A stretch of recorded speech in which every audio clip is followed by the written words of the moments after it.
পুলিশে মারছে।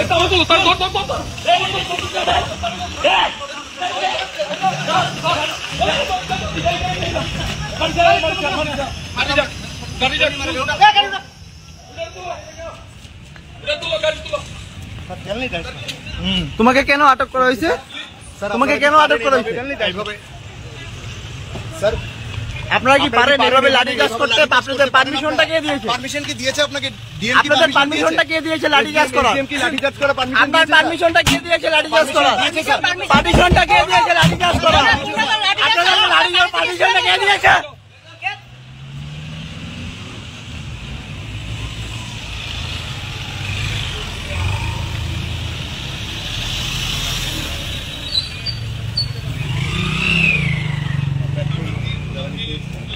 তাদেরকে আতঙ্কায় পুলিশের লাঠিচার্জ এবং তা নিয়ে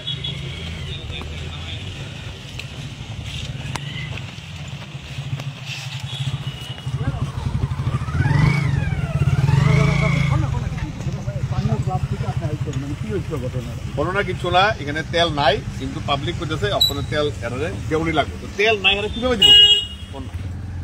এখানে এলাকার মানুষ ঘুমাইতে পারতেছে না, খাইতে পারতেছে না। হচ্ছে যে এই এলাকায় মানে এই পেট্রোল পাম্প সময়ের বাহানা দিয়ে না, বলা হয়েছিল কিছুক্ষণ আগে যে মেশিন নষ্ট বলা হয়েছে, কিন্তু আমি যে ভিতরে খবর নিয়েছি মেশিন নষ্ট না, ওদের কাছে তেলই নেই। তাহলে সকালবেলা দেবে কিভাবে? আপনারা তো গাড়ি আসবে, ওদের গাড়ি আসে, রাস্তায় গাড়ি আসবে, আসলে ওরা তেল দেবে। মূলত 10-12 জনকে টোকেন দেওয়া হয়েছিল।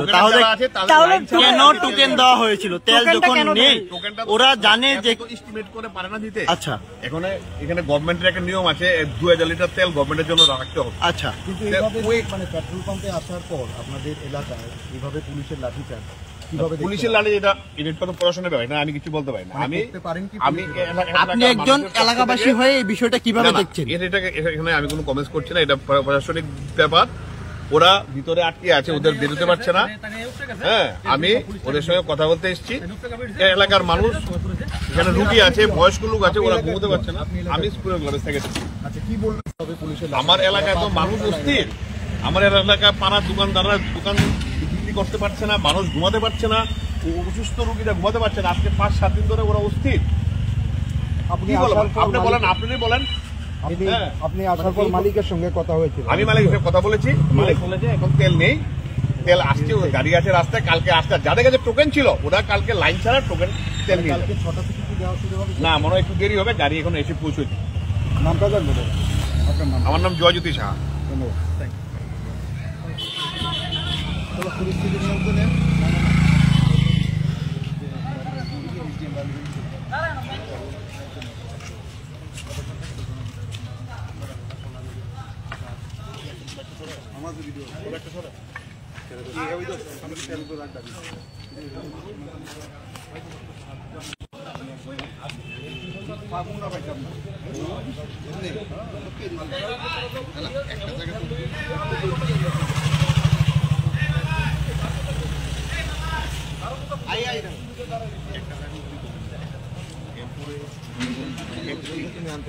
সবাই এরকম মনে হয় না ভাই, 10 ঘন্টা ধরে লাইনে দাঁড়ালি তুমি দাঁড়ালে লাঠিচার্জ করতে পারবে না।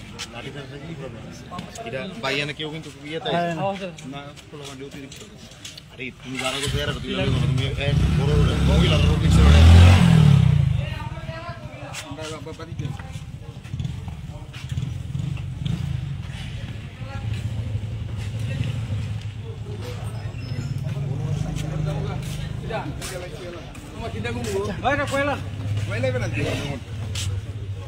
আচ্ছা, অবশেষে মানে প্রশাসন তরফ থেকে কি সিদ্ধান্ত নেওয়া হলো যারা তেল নিতে এসেছিল? অ্যাকচুয়ালি আপনারা দেখতে পাচ্ছেন সারা ত্রিপুরাতেই একটা ক্রাইসিস চলছে রোডের কারণে।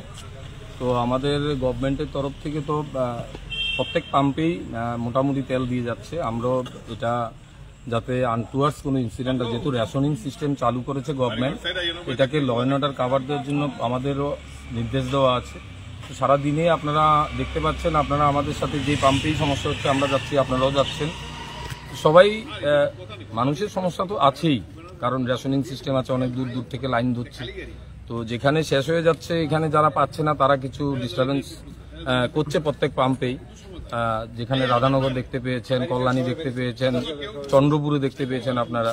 আজকে এখানে গণরাজ্যমণিতে লাইন ছিল, তেল শেষ হয়ে গেছে 11টা নাগাদ তারা পেট্রোল পাম্প তেল নিয়ে বন্ধ করেছে। তো মানুষকে বোঝানোর চেষ্টা করে, যারা পায়নি অনেকে টোকেন পেয়েছে। তো এটাও বলা হয়েছে পাম্পের তরফ থেকে যারা টোকেন পেয়েছে কালকে তাদের তেল আসলে টোকেনের তেলগুলো আগে লাইন ছাড়া দিয়ে দেওয়া হবে। কিছু উচ্ছৃঙ্খল ছেলেরা আছে, আপনারা দেখতে পেয়েছেন, তারা এটাকে ভায়োলেন্স করার চেষ্টা করছে আরও কিছু লোকজনকে সাথে নিয়ে। তো আমরা 1 ঘন্টা 1.5 ঘন্টা তাদের অনেক বুঝিয়েছি, তারা বুঝতে রাজি না। তারপর এমন সময় তারা এমন অ্যাক্টিভিটি শুরু করেছে যেখানে এখানে ভাঙচুর করার মতো উপদ্রব হয়েছে, তখন তাদের আমরা এখান থেকে ডিসপাচ করি। স্যার, আমাদের ক্যামেরায় তো ধরা পড়েছে, আপনারা বলছিলেন যারা পায়নি টোকেন তাদেরকে আপনারা টোকেনের ব্যবস্থা করবেন, তো সেই মুহূর্তেই পুলিশ লাঠিচার্জ করলো। না, আমরা বলিনি। আমরা টোকেন দেওয়া, টোকেন না দেওয়া, আমি বলছি এটা ওনার বক্তব্য হতে পারে। আমি বলছি, আমি ল অ্যান্ড অর্ডার তরফ থেকে বলছি, আপনি আমাকে কোশ্চেন করেছেন, আমি বলছি টোকেন দেওয়া, টোকেন না দেওয়া, তেল দেওয়া না দেওয়া পুরোটা পাম্পের ব্যাপার, এটা পুলিশের এখতিয়ারে নেই। আমি তবু তাদের সাথে কথা বলেছি যারা টোকেন পেয়েছে যাতে তাদের কালকে লাইন ছাড়া দিয়ে দেওয়া, এটা তারাই বলেছে। আমরা এই কথাটা কনভে করেছি তাদের, কাকে টোকেন দেবে না দেবে এটা আমাদের পার্ট না। এটা পুলিশ এক প্রকার বাধ্য হয়ে লাঠিচার্জ করেছে, এতে কি কয়েকজন আহত হয়েছে? না, আহত নেই। আপনারা এখানে ছিলেন যখন তারা গাড়ি, একটা তেলের গাড়ি, ট্যাঙ্কি গাড়িও দাঁড়ানো আছে, যে কোনো সময় যে কোনো ধরনের ইনসিডেন্ট হতে পারে। তারা দরজার ধাক্কা মেরে বা ভেঙে ঢুকার চেষ্টা করছিল, তখন তাদের আমরা ডিসপাচ করতে হয়। এমনকি মহিলাদের উপরও লাঠিচার্জ করেছে। না, এটা ভুল ধারণা। এটা আপনারা এখানে ছিলেন, একজন মহিলা আছে, উনি দাঁড়িয়েই ছিল ওনার হাজবেন্ডের সাথে, ওনাকে কেউ মারেনি। মূলত কি বিষয়টা নিয়ে লাঠিচার্জটা করানো হয়? লাঠিচার্জ হয়নি, তাদের আমরা ডিসপাচ করিয়েছি। আমাদের ক্যামেরায় ধরা পড়েছে আপনারা বাড়ি দিয়েছেন, তারা আহত হয়েছে, তারা এখানে অ্যাগ্রেসিভ হয়েছে, ভায়োলেন্স হয়েছে, পেট্রোল পাম্পটাকে তারা কিছু একটা ক্ষতিগ্রস্ত করার চেষ্টা করছে, তখন তাদের ডিসপাচ করা হয়েছে। একজনকে অ্যারেস্টও করা হলো। তাদের মধ্যে আমরা একজনকে আমরা ডিটেইন করেছি, আমরা তাকে অ্যারেস্ট করব, কালকে কোর্টে পাঠাবো। একটা অংশের অভিযোগ যারা এখানে তেল নিতে এসেছিল তারা মদমত্ত অবস্থায় ছিল, এই বিষয়টা কি বলবেন? ছিল, তাদের মধ্যেও ছিল। তার মধ্যে যাকে অ্যারেস্ট করেছি সেও ইনটক্সিকেট কন্ডিশনে আছে, তাকে আমরা তুলেছি, মেডিকেল করাবো, আইন অনুযায়ী ব্যবস্থা গ্রহণ করা হবে। ঠিক আছে, ধন্যবাদ।